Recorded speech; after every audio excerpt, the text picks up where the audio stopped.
नमस्कार, मैं हूं ज्योति सागर और आप देख रहे हैं हापुड़ हलचल। जैसा कि आप सभी को पता है, स्कूल फीस की मुहिम सबसे पहले हापुड़ हलचल न्यूज ने शुरू की थी और इस मुहिम को लगातार जारी रखने के लिए हमारे सीनियर रिपोर्टर सुशील शर्मा सभी स्कूलों की पड़ताल लगातार कर रहे हैं। अभी 2 दिन पहले दीवान पब्लिक स्कूल की प्रिंसिपल सुनीता बदानी से सुशील शर्मा ने तीखे सवाल करते हुए उनका स्कूल फीस माफी के लिए व्यूज दिखाए थे और आज हमारे सीनियर रिपोर्टर सुशील शर्मा श्रीमती ब्रह्मा देवी बालिका विद्यालय पहुंचे, जहां उन्होंने कुलदीप कसाना से स्कूल फीस के विषय में बात की। स्कूल फीस ना देने का कारण सुशील शर्मा ने कुलदीप कसाना से बताया। पिछले 3 महीने से सभी के व्यापार बंद हैं, नौकरी बंद है। रोजाना कमाने खाने वाला इंसान जिनके बच्चे स्कूल गए ही नहीं और ना ही ऑनलाइन क्लास अटेंड की है, तो फीस कैसे दे पाएंगे? कुलदीप कसाना ने क्या जवाब दिया, आइए आपको दिखाते हैं। नमस्कार, हम आपके लिए लेके आए हैं स्कूल फीस लाइव, जो कि अब हम ब्रह्मा देवी में मौजूद हैं, जो ब्रह्मा देवी बालिका विद्यालय है वहां पर मौजूद है। तो कुलदीप कसाना जी हमारे साथ हैं। सर, मैं आपसे जानना चाहूंगा, जैसे कि स्कूल फीस को लेकर पेरेंट्स में इस वक्त रोष है क्योंकि उनका बच्चा स्कूल नहीं गया है और ऑनलाइन क्लासेस बच्चे को समझ में नहीं आ रही है, तो फिर भी स्कूल फीस की डिमांड की जा रही है, पेरेंट्स को टॉर्चर किया जा रहा है, शोषण किया जा रहा है, क्या बनता है इसका? सभी को मेरा नमस्कार और आपका बहुत बहुत धन्यवाद। आज के समय में भी इससे रिलेटेड इश्यूज जो चल रहे हैं, सर्वप्रथम मैं आपको ये बताना चाहूँगा कि जहाँ तक श्रीमती ब्रह्मा देवी सरस्वती बालिका विद्या मंदिर की बात है, तो हम शुरुआत से ही ऑनलाइन क्लासेस चला रहे हैं और जैसे जैसे पेरेंट्स के सजेशन आते हैं उसमें क्या सुधार की आवश्यकता है वो हम करते हैं। काफ़ी सारे इस तरह के सजेशन आए कि बच्चे बहुत देर तक मोबाइल पर रहते हैं, तो अब हमने जो प्लान किया है लेटेस्ट, और इस पर हम पिछले 15 दिन से काम कर रहे हैं, उसमें यह है कि हम मोबाइल या किसी भी स्क्रीन पर किसी भी बच्चे को 2 घंटे से ज़्यादा स्पेंड करने के लिए कैसा काम देते हैं, उतना काम देते हैं कि वो 2 घंटे से ज़्यादा स्पेंड ना करें। दूसरी बात, जो पेरेंट्स की बात है, मैं जो पेरेंट्स हैं हमारे आदरणीय अभिभावकगण हैं, उनकी जो उनकी भावनाएं हैं उनका सम्मान करता हूँ, परंतु हम सभी कहीं ना कहीं जो शासन है, शासन के आदेशों से बंधे हुए हैं और हमारा बालिका विद्या मंदिर तो ऐसा है कि जहाँ पर अधिकतर जो मीडियम क्लास है, लोअर मीडियम क्लास है, उसके बालिकाएं यहाँ पर पढ़ती हैं और हम हमेशा से ही अपने अभिभावकों का सम्मान करते हैं। अगर उन्हें किसी भी तरह की कोई भी समस्या है तो हम उसका समाधान भी करते हैं। आप ये तो अभी खैर एक पेंडेमिक पीरियड चल रहा है, लेकिन इससे पहले की भी बात करें, बहुत सारी बालिकाएं ऐसी हैं जिनके अभिभावक फीस नहीं दे सकते, लेकिन वो बालिकाएं पढ़ने में बहुत अच्छी हैं, तो हम उनकी फीस माफ भी करते हैं, आधी भी करते हैं। तो और अभी तक मैं बालिका विद्या मंदिर की तरफ से आपको आश्वस्त करता हूँ कि कोई भी ऐसा अभिभावक नहीं है जो ये कहे कि हमको फीस के लिए टॉर्चर किया गया है। हमने अभी तक भी 3 महीने बीत गए हैं, हमने किसी भी अभिभावक को फीस के लिए टॉर्चर नहीं किया है। हाँ, आग्रह जरूर किया है, वो भी बहुत विनम्र तरीके से आग्रह किया है, क्योंकि आप सब लोग भी जानते हैं कि 3 महीने हो गए हैं और विद्यालय परिवार का मतलब ये है कि हमारे विद्यालय के अंदर कम से कम 100 से अधिक कर्मचारी यहाँ पर काम करते हैं। अगर विद्यालय के पास इतने संसाधन रहेंगे कि उनकी सैलरी दी जा सके तो एक सामाजिक संतुलन बना रहेगा। सर, एक मिनट आपको रोक रहा हूँ यहाँ पर। जैसे कि आप बोल रहे हैं जो पेरेंट्स सक्षम हैं जी, या जो पेरेंट्स फीस नहीं दे सकते, यहाँ पर फर्क है। और जो फीस नहीं दे सकते, असक्षम हैं, वो तो अब इस लॉकडाउन के दौरान बहुत ज्यादा मजबूर हैं, बहुत ज्यादा ऐसा है। तभी इस चीज को लेकर एक ये मुहिम चल रही है कि जो 3 महीने से अपने घर पर है, जिसकी कोई अर्निंग नहीं है, जिसका कोई व्यवसाय नहीं है, जिसका कोई व्यापार नहीं है, जिसके पास एक पैसा 3 महीनों के अंदर नहीं आया है, राशन तक के लाले पड़ रहे हैं, फिर स्कूल प्रशासन को, कम से कम स्कूल कमेटी को ये सोचना चाहिए कि जिसके पास 3 महीने से 1 रुपया नहीं आया है वो फीस कहाँ से देगा। आपकी बात को मैं पूरे दिल से सपोर्ट करता हूँ और मैं ये आपको आश्वस्त भी करता हूँ कि अभी तक विद्यालय ने ना इस तरह का कोई कृत्य किया है, ना ही किसी अभिभावक पर दबाव डाला है। हमने केवल आग्रह किया है, और आग्रह करना क्योंकि विद्यालय भी समाज का एक अंग है, विद्यालय में पढ़ाने वाली शिक्षिकाएं, शिक्षक भी समाज का एक हिस्सा हैं, वो भी उसी समाज से आते हैं जहाँ से अन्य व्यक्ति आ रहे हैं। तो बस हमारा हमेशा आग्रह ही रहा है कि जो व्यक्ति सक्षम है वो अपने बालिका की फीस जितनी हो सकती है, हम ये नहीं कहते कि पूरे महीने की या पूरे 2 महीने की, जितने उसके पास हैं वो उतना जमा कराएं, ताकि विद्यालय में कार्यरत शिक्षक शिक्षिकाओं का भी घर चल सके, उनके घर में भी आटा चावल दाल आ सके। हमारा केवल इतना विनम्र आग्रह रहता है। जैसे कि आप कह रहे हैं जितना पेरेंट्स के पास पैसा है उतना फीस जमा कराएं, मगर ये फीस तो जैसे कि एक किस्त बन रही है तो किस्त के अकॉर्डिंग पूरी ही जमा करनी पड़ेगी, या मान लीजिए किसी की फीस बच्चे की 2000 रुपए, उसके पास 500 रुपए हैं तो 500 में ही काम चल जाएगा। हमने अभी भी अभिभावक से आग्रह किया है कि अगर आपके पास मान लिया आपके बच्चे की फीस 2000 रुपए है, आपके पास उपलब्धता केवल 1000 रुपए की है, तो हमने उनको 2000 के लिए बिल्कुल उनको वो नहीं किया, दबाव नहीं किया। 1000 में काम चल जाएगा। हमने कहा कि आप वर्तमान में 1000 रुपए जमा करिए, जब जैसे जैसे आपका चीजें ठीक होती चली जाएंगी, आप इस मतलब मार्च 2021 तक धीरे धीरे करके अपनी फीस जमा, टोटल फीस जमा करनी है।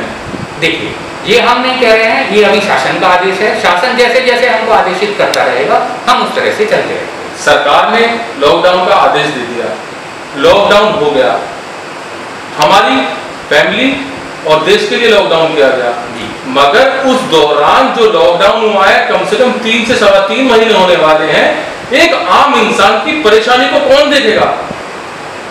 कौन देखेगा इस आम परेशानी को जिसके पास घर में दवाई तक के लिए पैसे नहीं है? वो इस परेशानी से कैसे निकलेगा? ऊपर से अब ये स्कूल फीस, मान लीजिए मैंने बाजार से कोई सामान खरीदा ही नहीं है जी, तो क्या मैं उसको पैसे दूंगा? नहीं दूंगा ना। और रही बात ऑनलाइन क्लासेस की, कुछ बच्चों को समझ में आ रहा है, कुछ को नहीं। मैं प्रूफ देता हूं आपको। आपके सबसे पहले मैं आपसे जानना चाहूंगा, जो आपकी ऑनलाइन क्लासेस चल रही हैं, कितने % बच्चे देख रहे हैं एक क्लास को?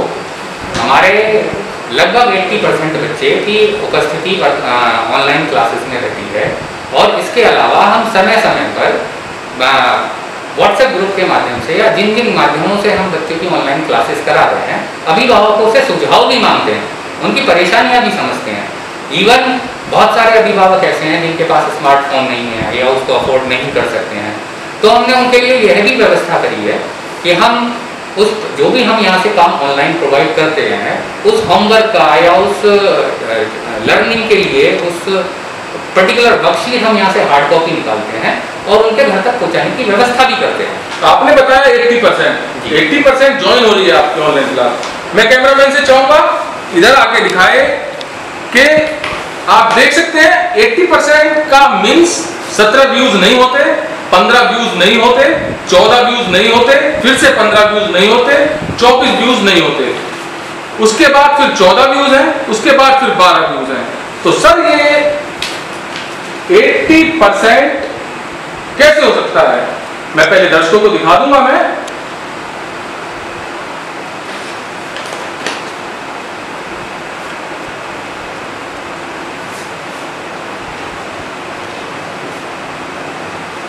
तो क्या 17, 12, 7, 15 ये 80% व्यूज कैसे हो सकते हैं सर? देखिए आपके पास जो डेटा है, मैं ये नहीं कह रहा कि ये झूठा है।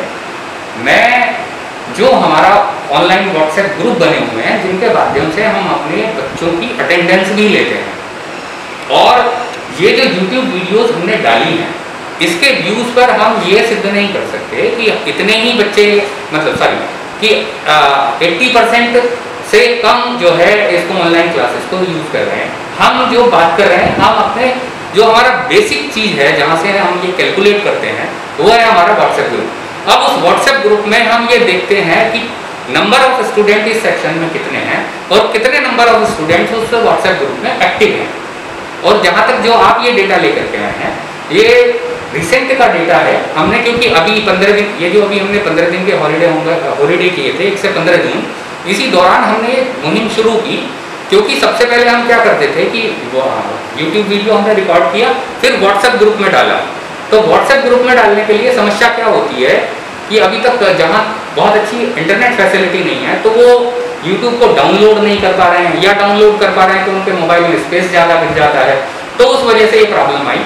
अभी हमने क्या किया, YouTube वीडियो हमने रिकॉर्ड की और YouTube चैनल हमने बनाया और उस चैनल पर हमने वो YouTube वीडियो को अपलोड कर दिया और उसका रेफरेंस जो है हम अपने WhatsApp ग्रुप्स में डालते हैं और हम बच्चे को टाइम देते हैं 24 घंटे का कि वो आराम से उसको देखे। उसके बाद 24 घंटे बाद जूम क्लासेस, जो कि रेमेडियल क्लासेस के नाम पर हम चला रहे हैं, कि अगर उस बच्चे ने वो पर्टिकुलर वीडियो देखी है तो वो उससे रिलेटेड अगर उसको कुछ क्वेश्चन आंसर्स हैं तो वो जूम क्लास पर ऑनलाइन जो हमारी प्लेटफॉर्म है मीटिंग करने का जूम पर, उस पर हम बच्चे से वो कम्युनिकेट करते हैं और उनकी जो प्रॉब्लम्स होती है वो हम सॉल्व करते हैं। जैसा कि ब्रह्मा देवी का नाम काफी है और इसके कार्य जो अच्छे कार्य करता है ब्रह्मा देवी, सराहनीय कार्य करता है, वो सभी को पता है और यहाँ पर स्टूडेंट्स की संख्या बहुत ज्यादा है।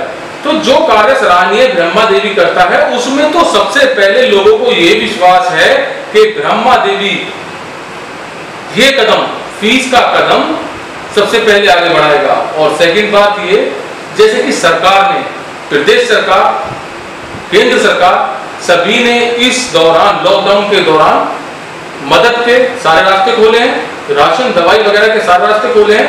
तो कम से कम इस वक्त इस नाजुक स्थिति को देखते हुए, जो कि पिछले 3 महीने से पेरेंट्स की, अभिभावकों की, एक आम इंसान की चल रही है, स्कूल को सोचना चाहिए।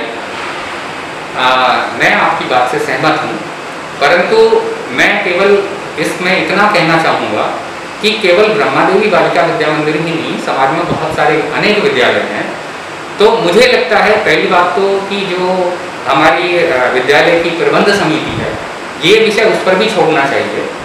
और जैसे आप कह रहे हैं कि बालिका विद्या मंदिर पहले से कई सराहनीय कार्य करता आया है और मैंने जैसे आपको उदाहरण भी दिया था कि इससे पूर्व भी अगर जो बालिकाएं अच्छी हैं पढ़ने में, उनके अभिभावक फीस देने में समर्थ नहीं है तो उनको फीस माफ़ी भी की जा सकती है, उनको कंसेशन भी दिया जाता है। इसके अलावा आपको शायद ये जानकारी भी होगी कि विद्यालय परिसर में वनवासी छात्रावास करके हमारे छात्रावास चलता है, जिसमें 73 कन्याएं आज भी निःशुल्क शिक्षा ग्रहण कर रही हैं। तो उनका हम कुछ, उसका सारा खर्चा जो है वो बालिका विद्या मंदिर और उसकी मातृ संस्था शिक्षा भारती द्वारा वहन किया जाता है। बट हमें जरूर इस नज़रिए से देखना चाहिए और समाज में और सरकार जैसे मिलके जो भी एक रास्ता होगा मिल बैठ करके निकालेंगे। और हमारी हमेशा से कोशिश रहती है कि अभिभावकों की वित्तीय स्थिति, उसके सम्मान का हम हमेशा से ध्यान रखते हैं। और अभी के लिए इतना ही। आगे खबरों के लिए बने रहिए हापुड़ हलचल के साथ।